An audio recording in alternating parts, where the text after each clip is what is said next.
Hello, my name is Thomas Bozzello, and this is the final project for Audience Metrics. So it's going to be fun talking about and giving you a little bit of introduction into myself after reviewing all the information that we've gone through over the course of the past month. So without further ado, let's go ahead and get started.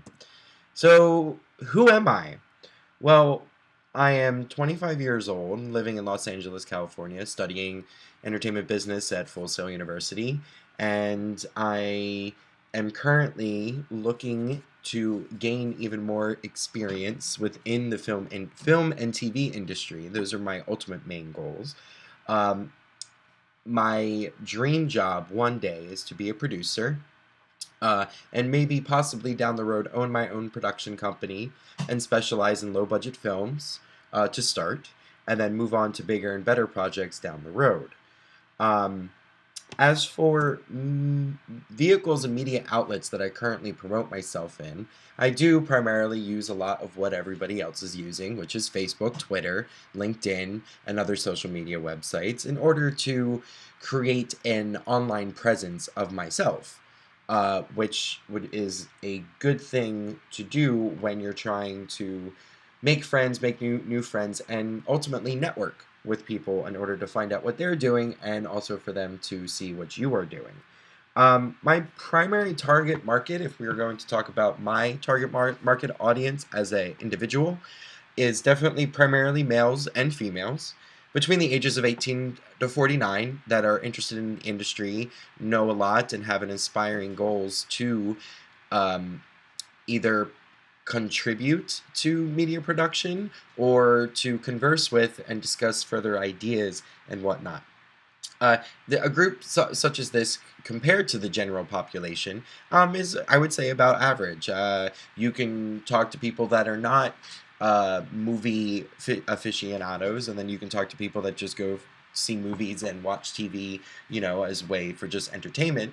And when taking into consideration both of those different types of groups, you're able to get a better understanding if you get all of the information from everybody versus just one specific population.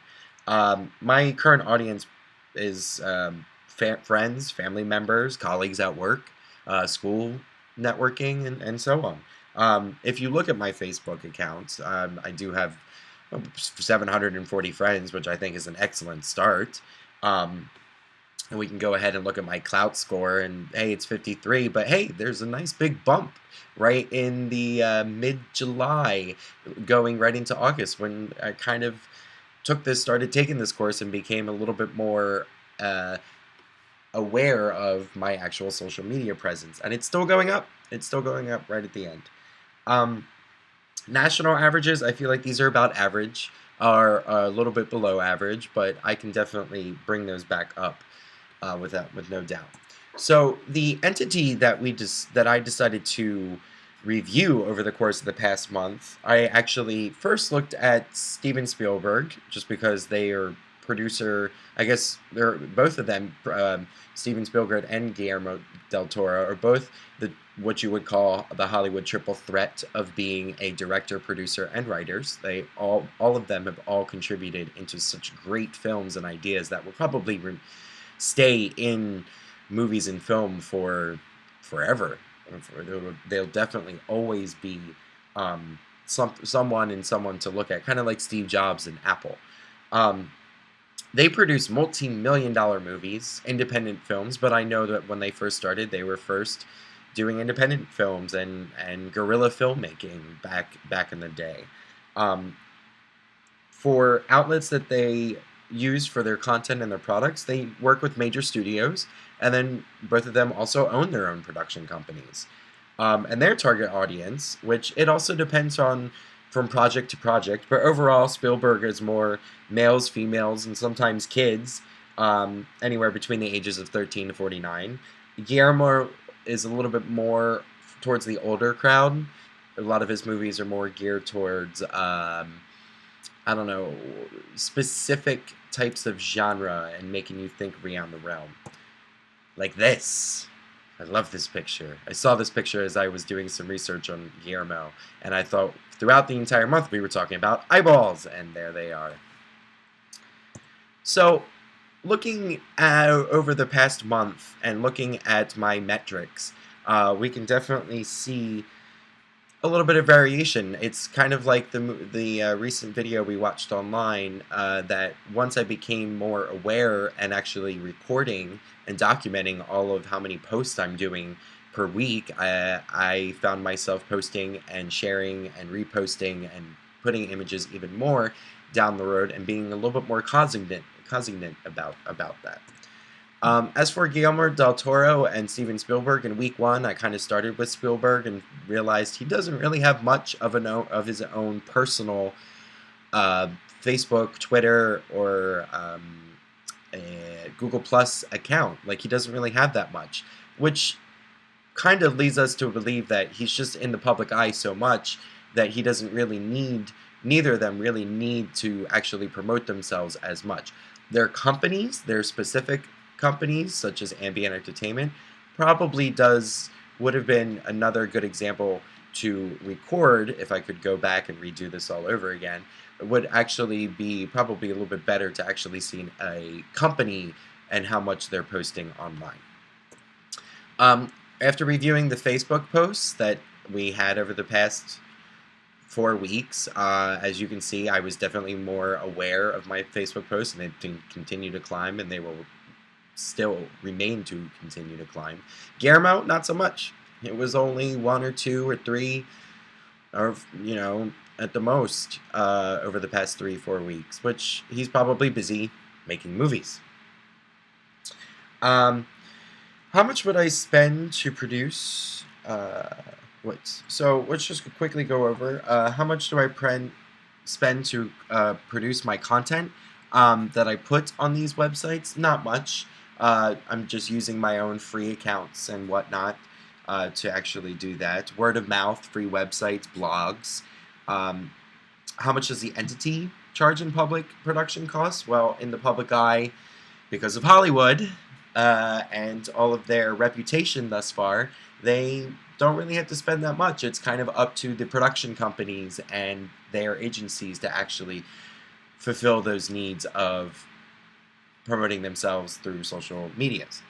When thinking about the CPMs, the cost per 1,000 impressions, I would say for me, it would definitely cost, if I were to start actually producing ads for myself, it would probably cost anywhere between 5 cents to probably $1.50 per 1,000 impressions if I actually had a good ad.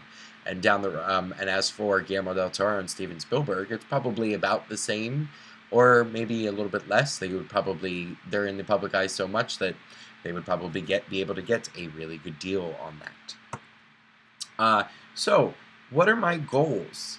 And ultimately, what do I want to do? Well, eventually down the road, I want to find a production company to work for and learn from.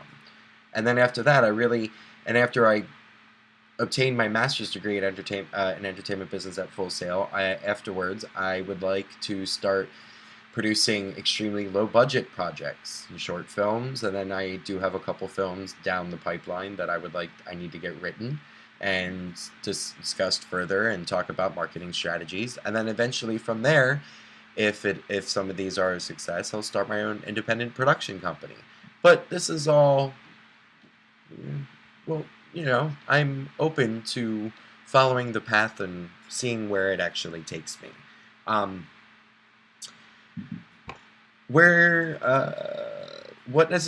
metrics do I possibly need to review? I would probably need to keep track of my Facebook posts, how many people and connections I have on LinkedIn, how many networks, how many actual phone numbers and actual people that I can text and call in my phone, and at the drop of a hat call them and get a response is probably the most beneficial way to measure how well I am doing. Right now, a lot of my data, a lot of everything that's present in my phone, online, social media, it's kind of been a work in progress. I have to go through everything, recategorize everything, and start actually tracking this information. And I will definitely know when I get there, when I actually start making movies. So I would like to thank you for watching my little presentation. It's been a great month learning about metrics and how important, but how obscure and unknown sometimes it is.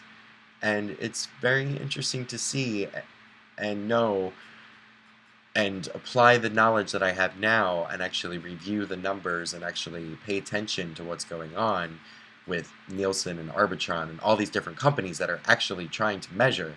But it's just fascinating and very eye-opening to see and actually discuss this information. I would like to leave you with a really funny picture that I found online that I thought that everybody would find funny. And thanks for watching, and have a good night.